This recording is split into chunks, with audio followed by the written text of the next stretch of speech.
For 400 years, ships like this one brought tens of millions of Africans to this country as slaves. Most had been kidnapped from their homes in West Africa, then forced to walk to the Atlantic Ocean.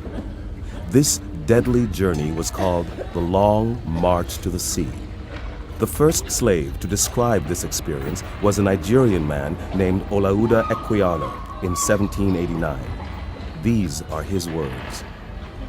The first object which saluted my eyes when I arrived on the coast was the sea, and a slave ship, which was then riding at anchor and waiting for its cargo. These filled me with astonishment, which was soon converted into terror when I was carried on board.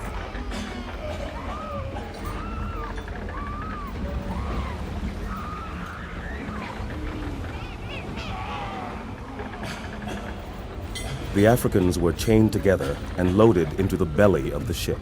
The shrieks of the women and the groans of the dying rendered the whole a scene of horror almost inconceivable. They remained in shackles throughout the voyage, which lasted from 45 to 65 days. Their chains kept them side by side, even when they had to relieve themselves. With the loathsomeness of the stench and crying together, I became so sick and low that I was not able to eat. I now wished for the last friend, death. But the sailors beat Olaudah Equiano to make him eat. Some Africans were force-fed to keep them alive. Look up at the deck of the ship.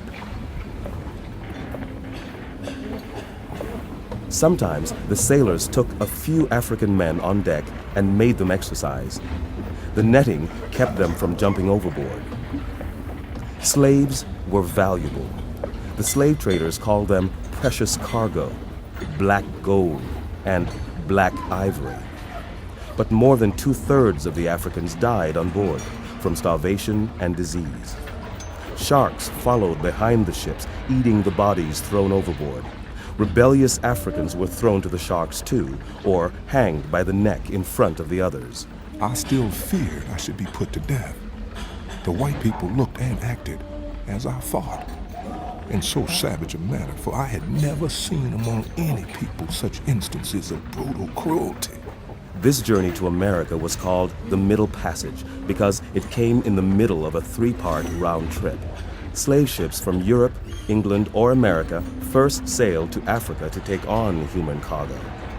Then came the Middle Passage to North or South America, or the Caribbean. After the slaves were sold, the ships sailed home with the profits. This 3-part voyage was called the Triangle Trade.